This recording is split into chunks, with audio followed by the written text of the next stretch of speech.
চাই এবং পৃথিবীকে বদলাতে চাই। বেলুন ফেস্টুন আমাদেরকে এমনটা যে আমরা তরুণ, আমরা বিশ্ব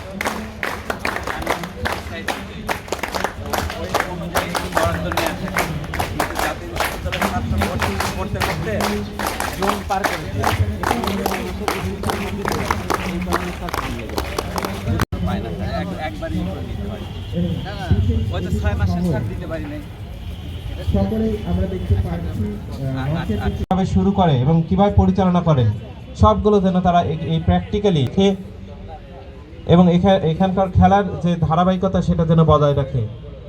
বিপিএড শিক্ষার্থীরা এছাড়াও উপস্থিত আছেন যে দুটি দলের মধ্যে প্রতিযোগিতা হতে যাচ্ছে Rajarbagh police lines school and college Dhaka এবং নৌবাহিনী কলেজ ঢাকা। সকলকে জানাই স্বাগত ও আতিকুল্লাহ। আসসালামু আলাইকুম ওয়া রাহমাতুল্লাহি ওয়া বারাকাতুহু।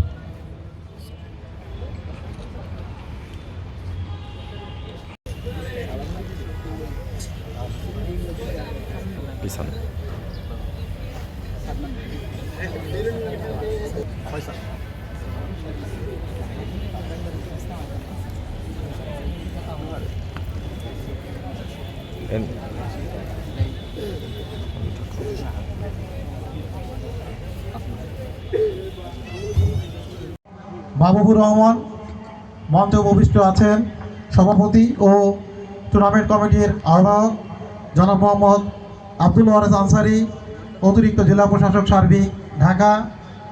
উপস্থিত আছেন বিশেষ অতিথি হিসেবে অত্র কলেজের সম্মানিত অধ্যক্ষ জনাব মোহাম্মদ মোমিনুল হাসান, পদ্মা সরকারি কলেজ দোহারের অধ্যক্ষ মহোদয়, অত্র কলেজের প্রভাষকবৃন্দ, শিক্ষক মণ্ডলী এবং যাদেরকে নিয়ে আমাদের আজকের আয়োজন, সকলকে জেলা ক্রীড়া অফিস এবং টুর্নামেন্ট কমিটির পক্ষ থেকে আন্তরিক শুভেচ্ছা ও অভিনন্দন জানাচ্ছি।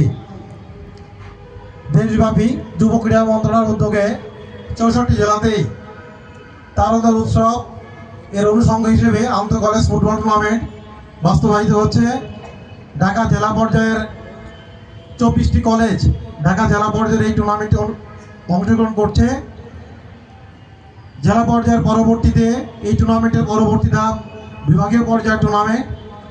বিভাগীয় পর্যায়েও ঢাকা বিভাগের 26টি কলেজ অংশগ্রহণ করবে এবং পরবর্তীতে জাতীয় পর্যায়ে 8টি বিভাগের সমন্বয়ে জাতীয় টুর্নামেন্ট অনুষ্ঠিত হবে, যেটি আয়োজন করবে ক্রীড়া পরিদপ্তর, যুব ক্রীড়া মন্ত্রণালয়।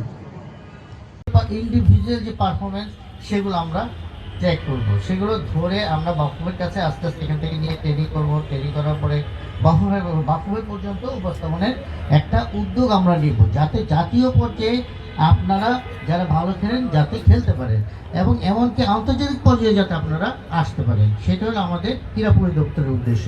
ক্রীড়া পরিদপ্তরের উদ্দেশ্য অর্থাৎ একেবারে তৃণমূল পর্যায় থেকে খেলোয়াড় তৈরি করে এনে জাতীয় পর্যায়ে নিয়ে আসা। অতিরিক্ত জেলা প্রশাসক সার্বিক ঢাকা। বিশেষ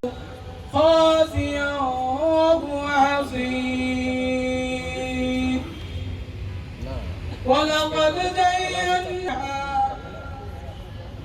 بمصابيح وجعلناها رجوما।